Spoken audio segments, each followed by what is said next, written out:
L'arbitre de la finale de la CAN est le cousin du président de la commission d'arbitrage de la CAF. Oui, vous avez bien entendu.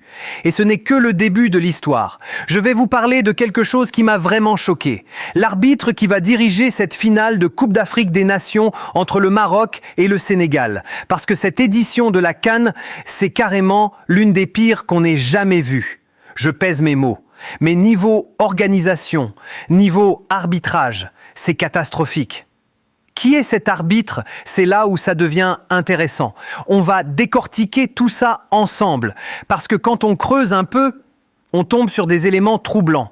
J'ai vu un journaliste d'un club marocain de la Renaissance de Berkane qui parlait de fraternité. La fraternité, c'est bien sur le papier. Mais là, on parle de faits concrets. On parle d'arbitrage, de décisions qui posent des questions. Il faut appeler un chat un chat. Le peuple algérien a les yeux ouverts maintenant. Les gens ont compris certaines choses. Ils se sont rendus compte de pas mal d'éléments. C'est normal qu'ils réagissent. Revenons à notre arbitre de finale. La finale entre le Maroc et le Sénégal sera dirigée par l'arbitre congolais Jacques Ndala. Ce nom vous dit quelque chose? Ça devrait. Parce que ce n'est pas la première fois qu'on entend parler de lui pendant cette compétition. C'est lui qui était au sifflet lors du match d'ouverture entre le Maroc et les Comores. C'est exactement lui qui a accordé ce penalty ultra généreux au Maroc dès le début du match. Brahim Diaz tombe dans la surface. Penalty direct. À l'époque, c'est passé, ça avait fait beaucoup parler. Les gens se posaient aussi des questions sur cette décision rapide. Ce penalty a changé toute la dynamique du match. Les Comores, une petite nation qui rêvait de créer la surprise, se retrouvaient menés dès les premières minutes sur une décision plus que discutable. Le contact était minimal. Certains analystes ont même parlé de simulation. Mais l'arbitre n'a pas hésité une seconde. Il a pointé le point de penalty sans même consulter la VAR longuement. Cette décision a provoqué une vague d'indignation dans le monde du football africain. Des entraîneurs, des joueurs, des journalistes se sont exprimés sur les réseaux sociaux pour dénoncer ce qu'ils considéraient comme une faveur évidente. Mais voilà, le match était lancé et le Maroc avait déjà un avantage décisif. Et maintenant, c'est le même arbitre qui va diriger la grande finale. Coïncidence? Peut-être. Mais ça interroge beaucoup de monde. Mais attendez, ce n'est pas fini. Là où ça devient vraiment intriguant, c'est quand on regarde les connexions. Jacques Ndala, cet arbitre congolais, est le cousin du président de la commission d'arbitrage de la CAF, son cousin. Le président de la commission s'appelle Olivier Zéphirin Kabini. Olivier Zéphirin Kabini dirige toute la commission d'arbitrage de la Confédération africaine de football. Et d'après ce qu'on entend, ce monsieur serait proche de Fouzi Lekja. Très proche même. Fouzi Lekja, vous le connaissez, figure importante du football marocain. On a un réseau de relations qui se dessine. Pensez-y un instant. L'arbitre de la finale est le cousin de celui qui nomme les arbitres, et ce dernier est proche d'un dirigeant marocain influent. C'est comme si on avait dessiné un schéma pour montrer comment les choses peuvent être influencées. Les liens familiaux, les amitiés professionnelles, tout ça crée un système où l'impartialité devient difficile à garantir. Dans n'importe quelle compétition sportive sérieuse, ce genre de situation crée un conflit d'intérêts évident. Normalement, quand il y a des liens aussi directs entre un arbitre et les instances dirigeantes, surtout quand ces instances ont des connexions avec l'une des équipes en lice. La transparence voudrait qu'on change d'arbitre, qu'on désigne quelqu'un qui n'a aucun lien, aucune connexion pour garantir l'équité sportive. Pour une compétition continentale de ce niveau, c'est quand même surprenant. Cette édition de la CAN restera probablement comme l'une des plus controversées de l'histoire. Le football africain mérite mieux que ça. Les joueurs méritent mieux. Les supporters méritent mieux. Le peuple algérien a bien compris la situation. Les gens ne sont plus dupes. Ils voient ce qui se passe. Des milliers de supporters algériens qui s'étaient rendus au Maroc pour cette CAN sont revenus en racontant des histoires difficiles. L'accueil promis n'était pas au rendez-vous. Beaucoup ont vécu des moments très compliqués. Des témoignages de supporters qui disent avoir été maltraités, mal accueillis. Certains parlent même d'agression. Certains racontent qu'ils ont été empêchés d'entrer dans les stades malgré leurs billets. D'autres parlent d'insultes, de provocations, de tensions constantes. Des familles familles entières qui voulaient juste profiter du football se sont retrouvées dans des situations humiliantes. Des enfants qui pleuraient parce qu'ils avaient peur. Des parents qui devaient protéger leur famille au lieu de profiter de la fête du football. Les réseaux sociaux ont été inondés de vidéos montrant ces situations. Des supporters algériens parqués dans des zones isolées, traités différemment des autres, des contrôles de sécurité à répétition, des fouilles abusives. Tout ça créait une atmosphère oppressante, loin de l'esprit de fraternité qu'on est censé trouver dans une compétition africaine. Des influenceurs qui sont rentrés en Algérie étaient en larmes en racontant ce qu'ils avaient vécu. Ils expliquaient qu'on les avaient humiliés, qu'ils avaient été très maltraités. Ces témoignages ont choqué beaucoup de monde et ont révélé une réalité difficile pour les supporters algériens. Des gens qui avaient dépensé des milliers de dinars pour faire le déplacement, qui voulaient soutenir d'autres équipes africaines et qui se sont retrouvés à vivre un cauchemar. Cette Coupe d'Afrique soulève beaucoup de questions. Tout semble arrangé pour favoriser certaines équipes, notamment le Maroc et le Sénégal. La compétition semble taillée sur mesure pour que le Maroc arrive en finale et remporte le trophée. Les faits sont là. On s'appuie sur des preuves concrètes, pas juste des opinions, des connexions troublantes, des faits avérés, des témoignages qui s'accumulent. Après, certains viennent parler de fraternité. La fraternité, c'est magnifique, je suis entièrement d'accord. Mais la vraie fraternité, elle commence où? Parce que nous, en Algérie, on a nos propres défis internes. Des gens essaient de diviser le pays de l'intérieur en ce moment même. Des tentatives de créer des fractures entre les communautés. Il y a des forces visibles et invisibles qui travaillent jour et nuit pour fragmenter l'Algérie. Ils utilisent les réseaux sociaux, les différences culturelles, les questions identitaires pour monter les Algériens les uns contre les autres. C'est une stratégie bien connue. Diviser pour mieux régner. Si les Algériens se battent entre eux, ils ne pourront pas faire face aux vrais défis du pays. Regardez ce qui s'est passé récemment avec l'installation d'une statue à Kenchela.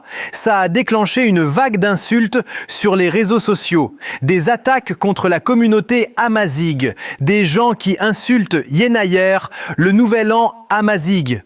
Alors que c'est officiellement reconnu par l'État algérien, c'est même un jour férié. Des comptes sortent de nulle part pour créer la division, pour monter les Algériens les uns contre les autres. Ces comptes anonymes, souvent créés récemment, inondent les commentaires de messages haineux. Ils cherchent à provoquer, à enflammer les débats, à créer des tensions là où il n'y en a pas. Et malheureusement, certaines personnes tombent dans le piège. Elles réagissent, elles répondent. Et c'est exactement ce que ces manipulateurs veulent. Créer le chaos, la confusion, la méfiance entre Algériens. C'est là qu'on a besoin d'unité entre nous, Algériens. C'est entre nous qu'il faut être frères et sœurs, d'abord. Qu'on soit arabe, amazigh, touareg, mozabite, peu importe nos origines, on est algériens. C'est ça la vraie fraternité. S'accepter mutuellement avec nos différences, notre diversité. Respecter toutes les composantes de notre société. L'Algérie est forte justement grâce à sa diversité. Notre pays est un mélange magnifique de cultures, de langues, de traditions. Cette richesse, c'est notre force, pas notre faiblesse. Les ancêtres qui ont combattu pour l'indépendance, ils ne se demandaient pas qui était arabe, qui était amazigh. Ils étaient tous algériens. Point final. Ils se battaient ensemble pour un pays libre et uni. Et aujourd'hui, on devrait se laisser diviser par des manipulateurs sur les réseaux sociaux, par des gens qui n'ont même pas le courage de montrer leur vrai visage? Non, il faut être plus intelligent que ça. Il faut voir au-delà des provocations, comprendre le jeu qui se joue. Si vous voulez vraiment appliquer le principe de fraternité islamique, commencez par être un bon frère ou une bonne sœur avec vos compatriotes. Soyez solidaires entre Algériens d'abord. Acceptez l'Algérien arabophone. Acceptez l'Algérien amazigophone. Acceptez toutes les identités qui composent notre pays. La fraternité, ce n'est pas juste un mot qu'on lance dans les discussions. C'est des actes concrets. C'est défendre votre compatriote quand il est attaqué injustement. C'est respecter ses choix culturels, même s'ils sont différents des vôtres. C'est construire ensemble plutôt que de se déchirer pour des différences superficielles. Tant qu'on n'est pas unis ici, chez nous, entre nous, Comment on peut prétendre étendre cette fraternité ailleurs, surtout vers des gens qui ont montré leur vrai visage, qui ont normalisé avec l'entité sioniste, qui ont clairement démontré leur hostilité envers les Algériens lors de simples matchs de football. Prouvez-moi que vous êtes vraiment mes frères. Prouvez-le en étant d'abord solidaires avec vos frères et sœurs algériens. Entre nous, les Algériens, c'est là qu'on doit construire cette fraternité solide. Aller faire le gentil avec des étrangers qui nous ont manqué de respect à maintes reprises pendant qu'on se divise entre nous, ça n'a aucun sens. Il y a littéralement des vidéos où ils disent eux-mêmes qu'ils ne sont pas comme nous. Ils l'assument ouvertement. Ils ont clairement affirmé qu'on n'était pas pareil. Pourquoi s'entêter à vouloir créer des liens là où l'autre partie nous rejette clairement ? Surtout ces influenceurs qui veulent te faire des vues si faciles, qui jouent la carte du « on est tous frères » pour gratter quelques abonnés. Soyez cohérents. Soyez d'abord de bons frères ici en Algérie avec vos compatriotes. Acceptez toutes les idées, toutes les cultures qui existent chez nous. Acceptez votre frère arabe algérien. Acceptez votre frère amazigh algérien. Acceptez votre frère touareg algérien. Acceptez votre frère mozabite algérien. Quand vous arriverez à vous accepter mutuellement ici, quand vous vous aimerez vraiment entre vous, personne ne pourra diviser l'Algérie. Personne ne pourra réussir cette stratégie de partition qu'ils essaient de mettre en place. Revenons à notre Coupe d'Afrique. Le trophée va aller où? Il va aller là où la CAF a décidé qu'il aille. Et l'arbitrage est un élément clé dans tout ça. Jacques Sindala, l'arbitre congolais, qui a déjà favorisé le Maroc lors du match contre les Comoraises avec ce pénalty douteux dès les premières minutes. Un pénalty vraiment généreux. Une décision qui avait choqué beaucoup de monde. La première polémique de cette CAN, c'était lui. La première controverse majeure, c'était ce pénalty accordé au Maroc. Brahim Diaz tombe, l'arbitre siffle immédiatement. Tout le monde s'était posé des questions. Et maintenant, c'est le même qui va arbitrer la finale. Le même arbitre, cousin du président de la commission des arbitres de la CAF, Olivier Zéphirin Kabini. Et ce Kabini est proche de Fouzi Lekjaa. Comment expliquer qu'avec tous les arbitres disponibles en Afrique, c'est exactement celui qui a déjà créé la polémique en favorisant le Maroc qui se retrouve à siffler la finale. Parmi tous les arbitres compétents du continent, c'est lui qu'on choisit. Celui qui a des liens familiaux directs avec le responsable de la commission d'arbitrage. Les instances du football africain doivent comprendre que ces situations nuisent à la crédibilité de la compétition. Quand les supporters voient ces connexions, ces réseaux d'influence, ils perdent confiance. Ils se disent que le spectacle est truqué, que les résultats sont décidés d'avance. Et cette perte de confiance, c'est dramatique pour le football africain. Vous voyez le réseau, les connexions qui se dessinent. C'est dommage pour l'image du football africain. Le football africain a tellement de talent, tellement de passionnés. Il mérite mieux que ces arrangements douteux, mieux que ces nominations qui posent questions. Il mérite la transparence, l'équité, le fair play.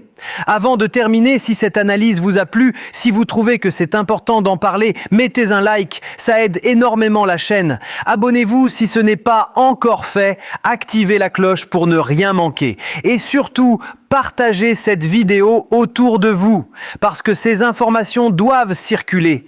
Laissez vos commentaires, dites-moi ce que vous en pensez. Est-ce que vous êtes d'accord avec cette analyse? Le débat est ouvert, mais un débat basé sur des faits.